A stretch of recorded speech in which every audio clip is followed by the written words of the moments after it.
So I have a lot of long-term goals for my art, and I'm kind of taking stock in those lately and figuring out what things I really need to focus on and study to get to the level that I want to be. Right now, I'm realizing that one of the big things that I really want to work on is distinguishable faces. One of the things that I really, really want to do with my art in the near future is working on graphic novels. I want to create my own stories with those and develop these worlds, and I'm really excited about that. But it's something that I haven't done as much practice in. And I'm sure it's no surprise to any of you guys, but having clear faces that are different enough that you can see who the characters are and recognize them is a huge deal when you're reading a graphic novel. You need to be able to see who the character is and know them by their faces. I find that when I'm just mindlessly sketching, I tend to do a lot more varied faces. But there's a lot of different kinds of faces that I usually don't do at all, and those are like younger characters or older characters. And that's something that I really want to change. Those are characters that are important to stories too, so I really want to get a lot more practice in that. But also, I want to bring these varied faces into my finished illustrations more. I find that when I'm actually doing completed work, for some reason, I kind of go more into autopilot, and the faces tend to look a lot more similar.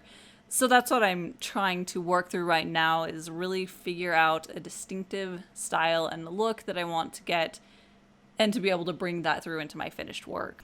I also find that there are several slightly different styles that I tend to do faces, and some of them are a little bit more simplified and graphic, and others are a little bit leaning more towards realistic.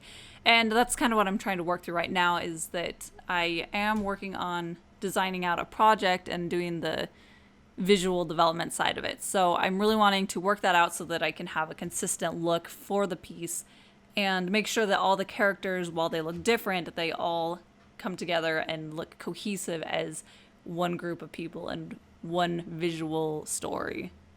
For me personally, when I'm working on faces, the style that I like tends to be non-fussy, if that makes sense. I don't really like a lot of excessive details. I like it to be very clean and specific, I guess. And that's something that I'm trying to work out through here, is what elements of that I do like and what elements are bringing away from that kind of look and style that I'm going for.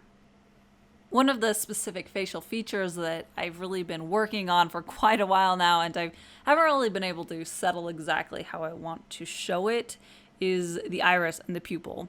I find that there's been a lot of different ways that I've tried to show it, and from the size compared to the rest of the eye to the shape of it itself, and I'm not quite sure exactly what is right for my style and what I want. But lately I've been coming back to this more elliptical look for the eye, where it's not a perfect circle, it's squished a little bit. And I lately have been really liking where it's just like blacked in. That may be something that changes for this actual project. But for now, that's something that I kind of like the cleanness of, and I've never ever really liked having highlights in the eyes personally, so that's something that it's kind of the complete opposite of that, where it's just very black and flat. And this is about where the point where I completely lost all steam. I tend to not be able to draw when I am really hungry, and I was very hungry at this point, and it was just, I could see visually that I was completely losing my ability to think creatively or really even think at all at this point. So this is when I went and got a quick snack. And then after that really quick break, I was able to get a few more ideas out that I did actually like, as opposed to the ones that were right before that. Those, I feel like those were the weakest of the bunch, and I can tell why. It's kind of interesting to see the actual visual side of the fact that I had no energy left. It was really exciting working on this and figuring out how I want the people to look in my project and figuring out this cohesive style that I wanted to have. It's really fun to be able to work around one idea and be able to have all of my characters and the environments and everything just stylistically link back to each other. It's just really exciting and interesting to see the different ways that I can use that. And we're pretty much wrapping up this drawing session. It was really helpful to see the different design elements that I wanted to include in them and see how they look in different characters. So yeah, this was really helpful and I'm excited to move forward from this. But yeah, thank you so much for watching, and don't forget to hit subscribe so you can catch all the future art videos. And until then, I will see you at my next one.